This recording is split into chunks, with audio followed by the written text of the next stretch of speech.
अडसूळ यांची प्रतिक्रिया आपण ऐकली। मात्र राणा दाम्पत्य आता आनंदराव अडसूळ यांचे पुत्र अभिजित अडसूळ यांच्या निवासस्थानी दाखल झालेले आहेत आणि पुन्हा एकदा जाणार आहोत आमचे प्रतिनिधी स्वप्नील यांच्याकडे। स्वप्नील, आपण पाहिले की आनंदराव अडसूळ यांनी त्रागा व्यक्त केलेला आहे, अडाणीपणा आहे असं म्हटलेलं आहे। राणा दाम्पत्य यांच्या संदर्भात त्यांनी जोरदार टीका केली आहे। मात्र दुसरीकडे त्यांचेच पुत्र असलेले अभिजित अडसूळ यांच्या निवासस्थानी ते दाखल झालेले आहेत आणि महत्त्वाची बाब म्हणजे अडसूळ फॅमिली अर्थात अभिजित अडसूळ यांच्या पत्नी यांच्याकडून नवनीत राणा यांचं औक्षण करत स्वागत देखील करण्यात आलंय।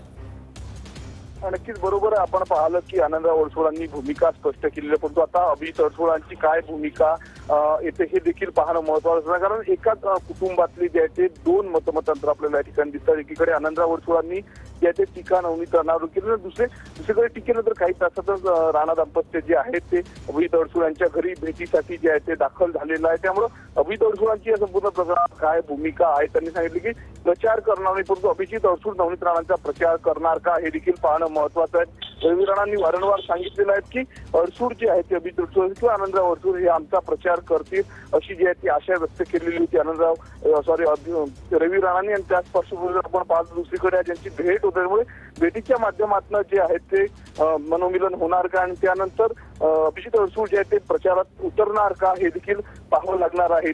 आपण जर पाहिलं तर एकनाथ शिंदेचे निकटवर्तीय मानले जातात।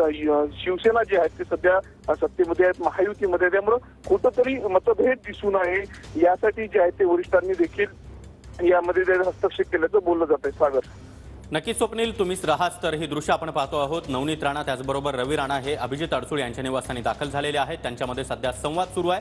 मात्र गेल्या काही दिवसांपासून पाहिलं म्हणजे अर्थात निवडणूक जाहीर झाल्यापासूनच खऱ्या अर्थानं अडसूळ यांनी नवनीत राणा यांच्या विरोधामध्ये जोरदार टीका केलेली होती।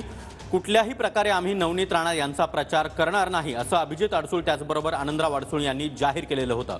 आणि याची पार्श्वभूमी जर पाहायची झाली तर स्वप्नील, आपण पाहतोय की 2014च्या निवडणुकीमध्ये ज्यावेळी आनंदराव अडसूळ यांचा नवनीत राणा यांनी पराभव केला त्यानंतर खऱ्या अर्थानं मुद्दा निघाला तो जात प्रमाणपत्राचा आणि आता सुप्रीम कोर्टाने देखील हे जात प्रमाणपत्र वैध ठरवलंय। आणि या सगळ्या पार्श्वभूमीवर नेमक्या या भेटीकडे कसं पाहायचं?